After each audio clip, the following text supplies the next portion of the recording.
bu əsəri oxuyanda ilk 30 səhifəsi, ilk başlanğıc hissələri çox ağır gedir və adam istəyir ki, ümumiyyətlə qoysun kənara.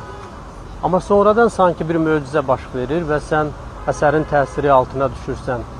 Elə gözəl, əslində baxsan, əsərin çox maraqlı süjeti yoxdur, açığı desəm, amma elə gözəl yazır ki, insan psixologiyası, dinə münasibət, xəyanət və bu xəyanətin elə formada bunu, yəni elə formada yazır və elə formada təsvir edir ki, adamın gözündə heç bir obraz nə ucalır, nə də ki, enir.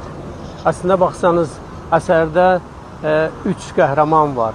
Biri Morisdir, o yazıcıdır. Bir də Saradır. Sara evli bir qadındır və bunların arasında çox böyük bir sevgi var. Moris öz dünyasındadır.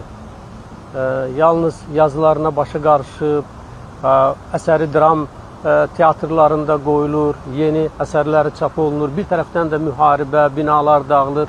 Amma bunların içərisində dağılmayan bir şey var, bir-birinə bağlı olan sevgi. Amma Sara nə evini ata bilir, bunun yanına gələ bilir. Bu da ona sahiblənə bilmir. Bütün bunların fonunda müharibəyə münasibət, dinə münasibət, insanlara münasibət, ümumiyyətlə insanlar belə hallarda nə etməlidir, nə etməməlidirlər.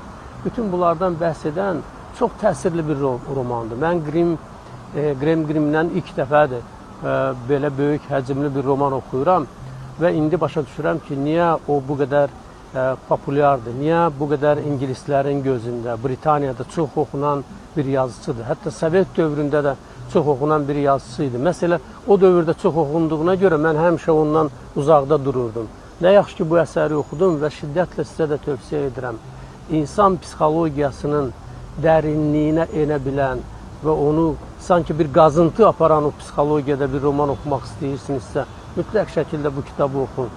Şiddətlə tövsiyə edirəm.